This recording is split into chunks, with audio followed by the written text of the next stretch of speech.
इस समय social media पर एक नाम काफ़ी सर्च किया जा रहा है और वो नाम है वंदना कलिता का। वंदना कलिता असल में अपनी पति और अपनी सास को जान से मारने की आरोपी हैं और उन्होंने कुछ वैसा ही किया जैसा श्रद्धा वालकर और आफताब पूनावाला केस में हुआ था। इन्होंने अपने पति को मारा, अपनी सास की हत्या की और उसके बाद उनके शव को फ्रिज में छिपा कर रखा और कुछ टुकड़े मेघालय के जंगलों में जाकर फेंक भी दिए। इस पूरे मामले का खुलासा 7 महीने बाद हुआ है। गुवाहाटी के नूनमती इलाके में ये सब कुछ हुआ था आज से 7 महीने पहले और उसके बाद वंदना ने अपने पति के गुमशुदा होने की रिपोर्ट भी लिखा दी और नाटक ऐसा करती रही कि मानो उसके पति वाकई खो गए हों। इसमें कई तरह की लापरवाही भी सामने आई है। मसलन जब उसने अपने घर में रखे बिस्तर को और कपड़ों को जलाया लेकिन पड़ोसियों ने कहीं कोई सूचना नहीं दी। यानी कुल मिलाकर मामला अब ये बनता जा रहा है, जैसी सोशल मीडिया पे बात भी हो रही है, कि किसी भी तरह की हिंसा में अगर जो विक्टिम है वो महिला है या लड़की है तो काफ़ी शोर मचता है, लेकिन अगर विक्टिम कोई पुरुष है तो उतना शोर नहीं बचता।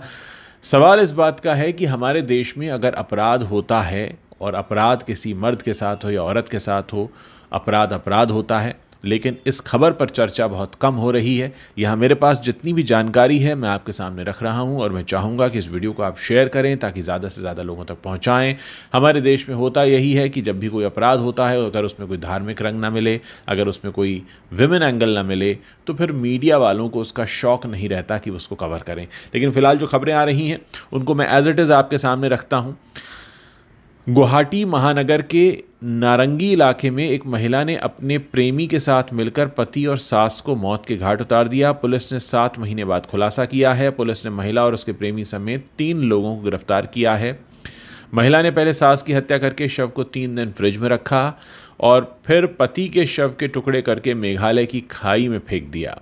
पुलिस ने शव के टुकड़े बरामद कर लिए हैं। पुलिस मामले की जांच कर रही है।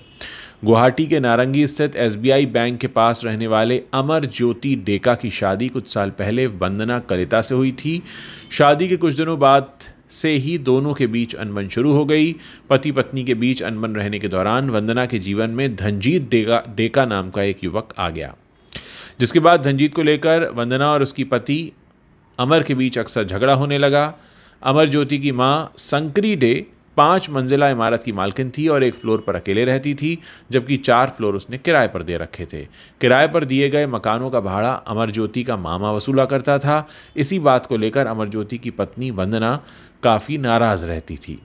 अमर ज्योति और वंदना का तलाक होने वाला था। इसी बीच एक दिन वंदना ने अपने पति और सास के लापता होने की प्राथमिकी नूनामाटी थाने में दर्ज करवा दी। पुलिस लापता हुए दोनों लोगों की तलाश कर रही थी। एक दिन वंदना कलिता फिर से थाने में पहुंची और अमर ज्योति के मामा के ऊपर, जिनका नाम संकरी डे बताया जाता है, उनके बैंक अकाउंट से 5 लाख रुपए निकालने का आरोप लगा दिया उसने अपने पति के मामा के ऊपर। पुलिस ने जांच शुरू की तो जांच में पाया कि वंदना कलिता ने अपने सास के अकाउंट से 5 लाख रुपए निकाले हैं। पुलिस को शक हुआ। पुलिस ने वंदना कलिता को थाने में बुलाकर कड़ाई से पूछताछ की, जिसके बाद वो टूट गई और उसने अपने सास और पति की हत्या करने की बात स्वीकार ली। उसने जिस युवक के साथ मिलकर घटना का अंजाम दिया उसका नाम अरूप दास है।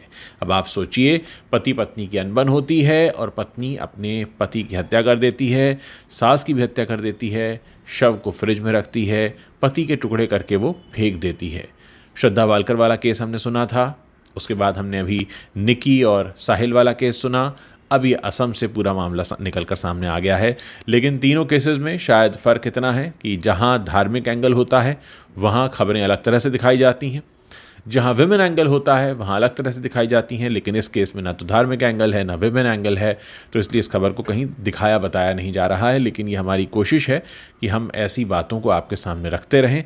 मैं आप लोगों से जानना चाहता हूँ कि क्या आपको भी ऐसा लगता है कि किसी भी घरेलू हिंसा में अगर पुरुष विक्टिम होते हैं तो उन्हें उस तरह से मीडिया में जगह नहीं मिलती, उनकी सुनवाई नहीं होती और कई बार तो उस अपराध को लोगों के सामने आने से रोक दिया जाता है? क्या लगता है आपको? इस वीडियो के नीचे कमेंट करके आप खुलकर बताइए ताकि हम समझ सकें कि इस पूरे मामले पर हमारे जो दर्शक हैं वो अपनी क्या राय रखते हैं।